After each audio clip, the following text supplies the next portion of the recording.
നമസ്കാരം. മിഷൻ 24 വാർത്തകളിലേക്ക് സ്വാഗതം.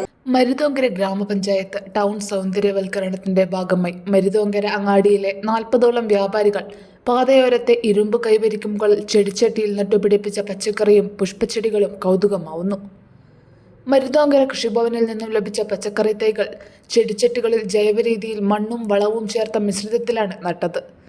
പച്ചക്കറി കൃഷിക്ക് അനുയോജ്യമായ കാലാവസ്ഥയായതിനാൽ ചെടിച്ചട്ടികളിലെ മുഴുവൻ തൈകളും നന്നായി വളർന്ന് മുറം നിറയെ വിളകളും ലഭിക്കുന്നതായി വ്യാപാരികൾ പറഞ്ഞു. മരുതോങ്കര മുള്ളൻകുന്ന് റോഡിൽ ഏകദേശം 50 മീറ്റർ ദൂരത്തിലുള്ള കൈവരിയുടെ മുകളിലാണ് ചെടിച്ചട്ടി ഉറപ്പിച്ചിരിക്കുന്നത്.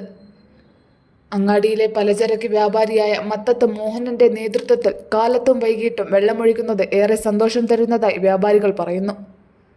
പച്ചമുളക്, വഴുതിന, വെള്ളരിക്ക, വെണ്ട, പാവയ്ക്ക, തക്കാളി, പയർ തുടങ്ങിയ പലവിധമായ പച്ചക്കറികളും വിവിധ വർണ്ണങ്ങളിലുള്ള പൂക്കളും പാതയോരത്തെ കൈവരിയിൽ കാറ്റിൽ തലയാട്ടുന്നത് യാത്രക്കാർക്ക് ഏറെ സന്തോഷം നൽകുകയാണ്. തുടർന്നും നല്ല രീതിയിൽ മരുതോങ്കര അങ്ങാടിയിലെ വ്യാപാരികൾ കൃഷി ചെയ്യുമെന്നാണ് മത്തത്ത് മോഹനൻ പറഞ്ഞത്. മരുതോങ്കര പഞ്ചായത്തിലെ ടൗണുകൾ സൗന്ദര്യവൽക്കരിക്കുന്നതിൻ്റെ ഭാഗമായി തന്ന ചെടിച്ചട്ടി മരുതോങ്കര ടൗണിലുള്ള കച്ചവടക്കാർ പൂക്കളോടൊപ്പം പച്ചക്കറികൾ നട്ടിരിക്കുകയാണ്. പച്ചക്കറി വിളവെടുത്തിട്ടാണ് ഇപ്പോൾ ഉള്ളത്.